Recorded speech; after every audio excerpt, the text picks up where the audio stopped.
Hello mga ka-rider, good morning! For the first time, gagawin nating session ay breakfast. Tingnan nyo naman, ganitong oras ay medyo marami ng mga tao. Yung session natin mag-start ng 7:30. Meron pa tayong oras para magkape. Nandito ka ngayon sa malapit sa kapihan dito sa amin sa bahay. Bibili muna ako ng kape before tayo mag-start sa session natin. Let's go! Can I have a kaya toast set please? Having here. Kape, kaya toast, at syempre may dalawang poached egg, yung mga itlog na parang half-cooked pa siya.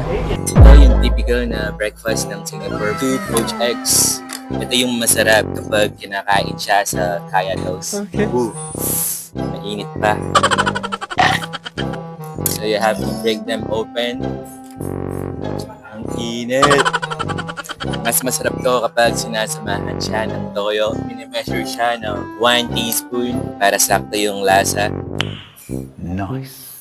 Lalagyan siya ng paminta. Depende sa inyo kung gaano kadami yung paminta na ilalagay. Pero gusto ko yung maramihan. Ayan. Haluin lang siya. Ito yung the best na breakfast dito sa Singapore. Ang kailangan mo lang gawin, isaw-saw. Itong kaya toast na binili natin. Ay, ganito kinakain yung kaya toast breakfast dito sa Singapore. Pwede din siyang inumin ng ganito. The best.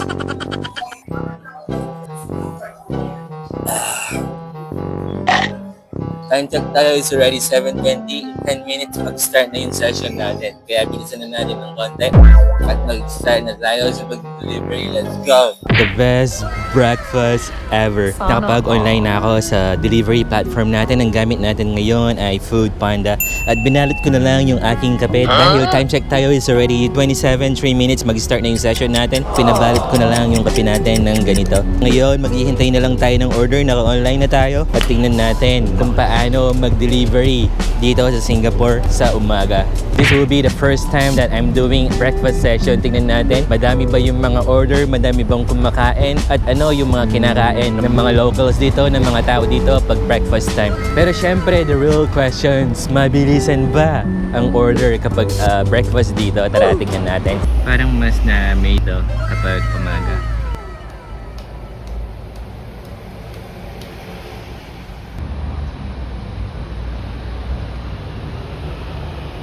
Iba ang pakiramdam ng Singapore sa umaga. Habang karamihan ay pumapasok pa lang sa trabaho, siguro may mga pasok sila over the weekends. Makikita mo ang mga tao na nagmamadali papunta sa work nila. May mga taong bumibili ng mga almusal. At tayo naman ay naghihintay pa rin ng unang order. Hoy!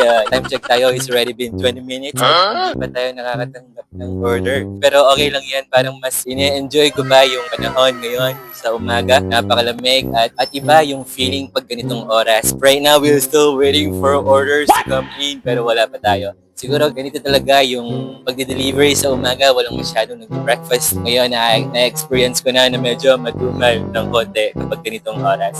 Pero maghintay lang tayo, hintay lang tayo ng konti. Sana naman, bigyan na tayo ng order. Let's go.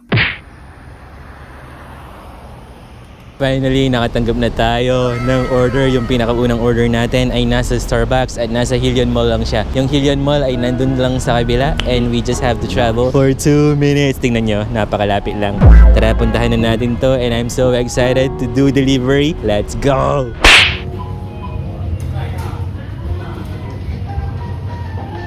Ito yung unang order natin. Ang dami pang shops na nakasarado. Naka-close pa sila. Siguro time ng opening dito ay mga 10 o'clock, 10:30 ganyan. So far, Starbucks lang at McDonald's yung nakabukas dito sa mall. Hello, can I pick this up please? Is it together? Oh no, it's separate. Thank you very much. Yohan! Pinakaunang order natin saktong-sakto. We have waited for I don't know how long. Pero okay lang yan. At least na-try natin ang mag-delivery sa umaga. Let's go. Good morning, Uwag! Siyempre yung bad boy bike natin na si Uwag. Nakasama ko palagi sa pag-delivery. It will only take 1.4 kilometers pero I think it's less than that kasi pinapaikot pa tayo dito sa GPS. Pwede naman tayong dumaan dito. Siguro less than kilometer lang yan at puntahan na natin. Tingnan mo naman yung araw. Ito yung vitamin D. Kahit nasisinagan tayo ng araw, hindi siya mainit. Napakaganda. What is wrong with the GPS right now? Bakit pinapaikot ulit tayo naman dito? Pwede naman siyang diretsuhin ng ganyan. Siguro next time, ganito yung oras tayo lumabas palagi. At syempre, ito din yung tamang-tamang oras para makapag-exercise sa umaga. Yung tamang oras na mag-burn ng calories. Yan, dito na yung order natin. Nasa 527. Number 13. Ayan. Let's take a photo. Confirm drop-off. Ayan, tingnan nyo naman, back-to-back na yung order natin. Sa una lang tayo naghintay ng napakatagal. Next pick-up is at McDonald's Hillion Mall. Kailangan natin bumalik dun sa shopping mall kanina. Papunta na tayo dun sa next order natin. Breakfast orders natin ay nasa McDonald's, Starbucks. Yun yung mga bukas pa lang siguro. McDonald's is 24/7, 24 hours. And Starbucks, yung kapihan. So maganda yan sa breakfast. Kaya balik na tayo dun sa shopping mall kanina kung saan natin pinick up yung first order natin. Let's go! Dito natin ipipick up yung next order natin. WPIQ. WPIQ. This one. Pag sa McDonald's, kailangan i-bag muna siya kasi paper lang to. Minsan napupunit siya. Ayaw natin mangyari yun. Yan, napunit na kagad yung handle niya. Kaya nalagyan natin siya ng plastic. May kasama siyang dalawang drinks and let's go. Woo! Yan. 2 drinks. Uy, may dalawang drink siya dito. All good. Our next delivery address is 1.6 kilometers away. At papunta tayo sa Hillview. Kumbaga kung nasa Pilipinas tayo, pupunta tayo sa ibang barangay. Yung palang session na to, matatapos tayo ng 9:30. 2 oras lang tayo. Nag-start tayo ng 7:30 kanina. Parang tinatry lang natin kung paano ang pagde-delivery pag umaga dito sa Singapore. Time check tayo is already 8:35. We still have an hour left. Less than an hour. Hopefully, makarami pa tayo ng orders. So far, nakadalawa pa lang tayo. But, of course, it's good to know na kahit ganitong oras, meron din na orders na bumapasok. We're almost there. Halfway na tayo. Kaya tarasan na natin to. Let's go.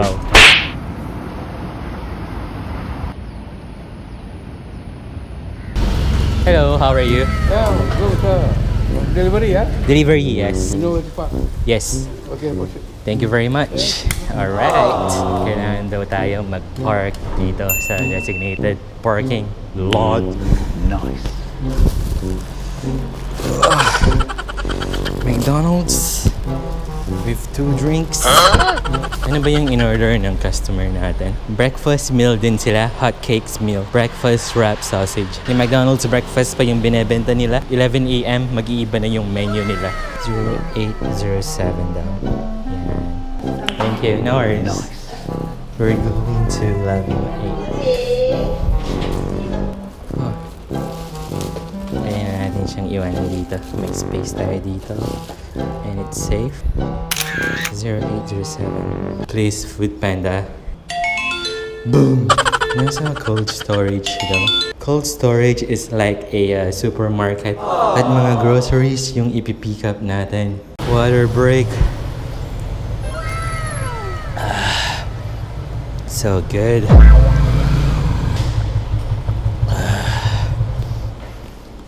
Dito tayo dumaan sa Hillview Connect. Parang shortcut to. Dun sa pick-up address natin.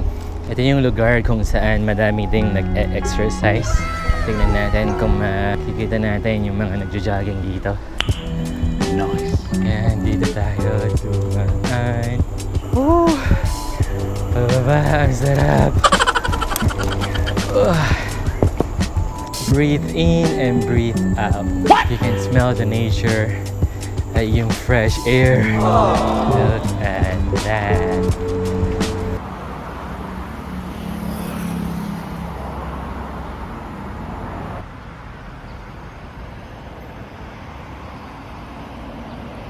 Alam ko dito yung cold storage. Ayun, nasa harapan siya.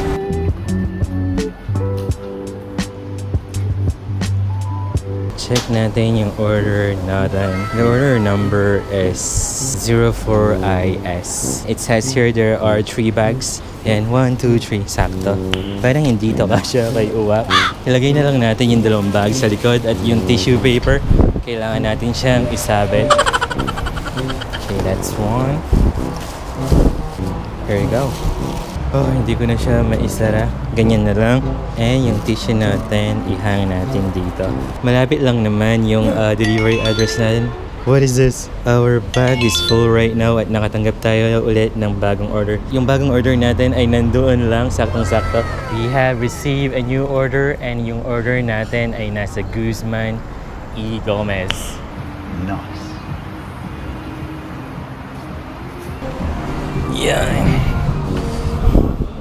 Ang order number natin ay 33. Hello. Pick up. Thank you. All good. Ready na kaagad yung pagkain. But the problem is, hindi na siya kasya kay Uwa. Tingnan nyo naman, punong-puno na yung box natin sa likod. At the same time, meron pang nakasabit dito. Siyempre, isasabit na lang to dito. Kawawa naman si Uwak. Let's pick this up at pwede na natin isend yung mga orders na to. Let's go. Guys, time check tayo. It's already 9:07. Matatapos yung session natin at 9:30 at yung araw dito medyo mahapdi na sa balat. Tingnan natin kung ma-send natin yung 2 orders nito before 9:30 para makatanggap pa tayo ng another order. If not, kapag past 9:30 na, hindi na tayo bibigyan ng order ng Food Panda. Mataas. Kaya natin yan. Change gear. What is this? Nag-a-alarm yung isang phone natin. It's time to wake up na daw. Oh, wait. Nag-a-alarm pala yung isang phone natin. Let's turn it off. Hi, delivery please. 0407 Block 29A. Thank you. Kakapagod yung pataas. Dito na lang tayo mag-park para hindi siya nakaharang sa mga sasakyan.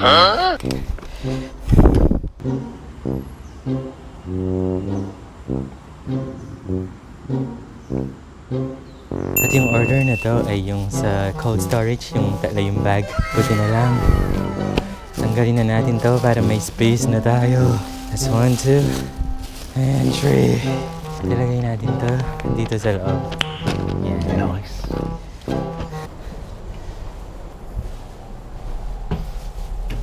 Welcome back to my channel. Yes. Let's just put it right here. Pawis na tayo ngayon. Delivery check tayo. We already managed to do 3 orders. At yung pang-4 na order natin ay nasa likod na siya. And on the way tayo sa Bukit Batok Street. And we need at least 10 minutes para makarating tayo sa delivery address. And if we manage to deliver this before 9:30 pala, pwede pa tayong makakuha ng bagong order. Right now, time check tayo is already 9:18.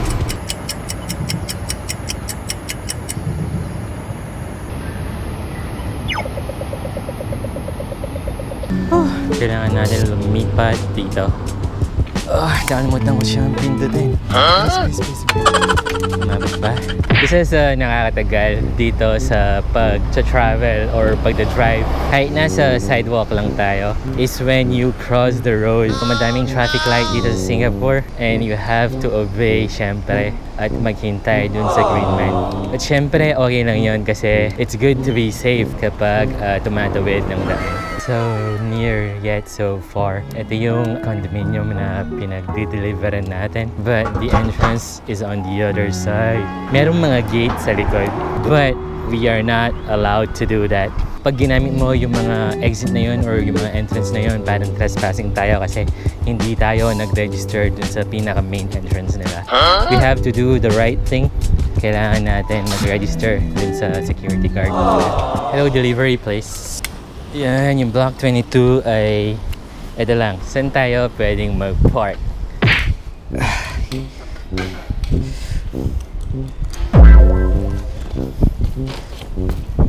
Boom! Thank you. 23.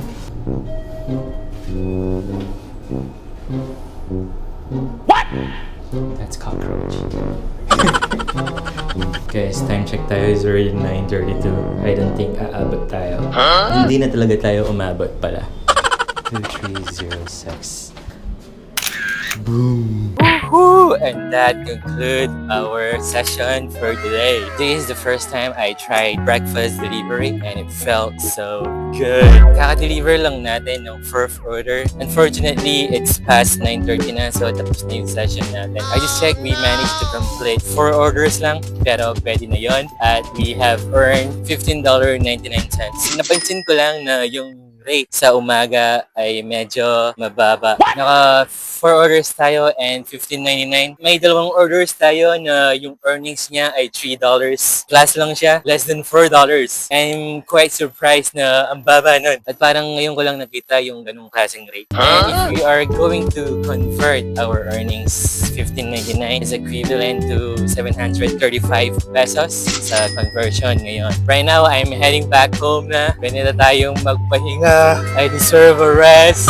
Siyempre, kung nag-enjoy ka sa panonood sa aking mga videos and nag-enjoy sa pagsama sa akin sa pagde-delivery dito sa Singapore, please do not forget to subscribe. Kung bago ka lang sa channel, pwede ka rin mag-like, mag-comment at siyempre i-share ang video na to. Dito na magtatapos yung video natin. Thank you for watching again, Rough Rider po. At siyempre, ang kasama ko sa pagde-delivery, ang fat boy bike natin na si Watt. Till next time, ride safe always. Let's go!